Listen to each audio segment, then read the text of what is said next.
It, Admiral,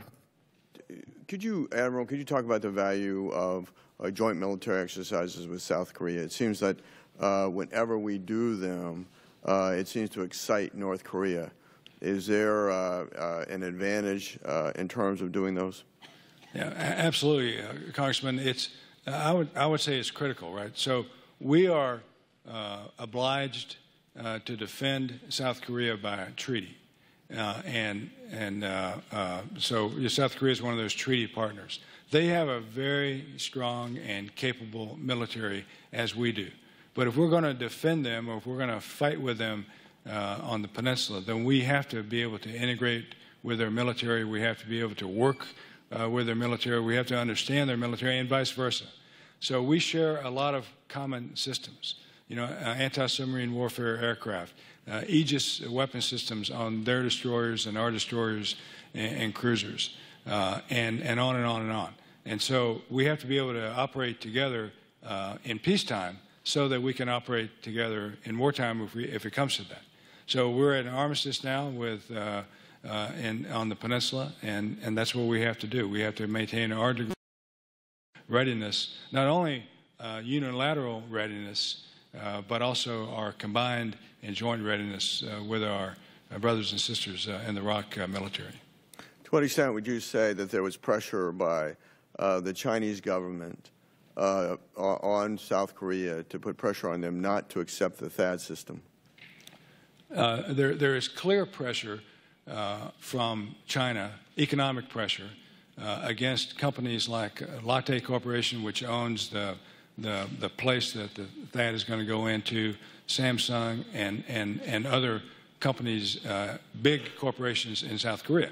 And so, you know, I find it preposterous that China would try to influence South Korea to not get a weapon system that's completely defensive against the very country that's allied with China.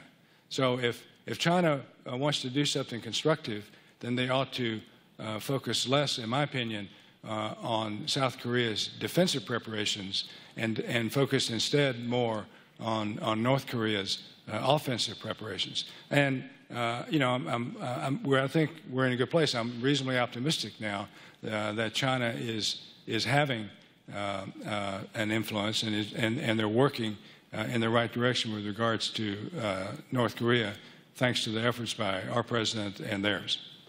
Do you think that China holds all the cards in any kind of negotiated settlement to diffuse tensions on the Korean Peninsula? Sir, I don't think they hold all the cards, but they hold a good number of them, and important cards, because regardless of whether I think that China's influence on North Korea is waning, it still is the country that has the most on North Korea during peacetime. And I think if it came to a harder place, then we would exert the most influence. But in peacetime, China has the most influence on North Korea. Am I correct that the South Korean, or I guess Republic of Korea, security forces have taken operational control of joint military operations, and that we do not have forces on the demilitarized zone? No, sir. The OPCON transfer, the transfer of operational control, that is now pushed to the right, and it's a conditions-based transfer. So the ROK does not have operational control of our forces, but General Brooks, who's the U.S. forces commander, is also the United Nations commander and the CFC, the Combined Forces commander. So he's actually the commander of all of the forces on the peninsula, including the Korean forces, in terms of war.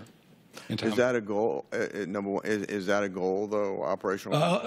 Ultimately, OPCON transfer is a goal, but it has to be conditions-based. You know, it has to be when they're ready to do it, and all the other conditions are met. Okay. Can you speak to whether or not we have, if you can speak in this setting, but do we have conventional forces on the demilitarized zone itself? We have conventional forces along the demilitarized zone, just south of that, and I can go into more detail in the other session. Thank you, Mr. Chairman. I yield back. Sir.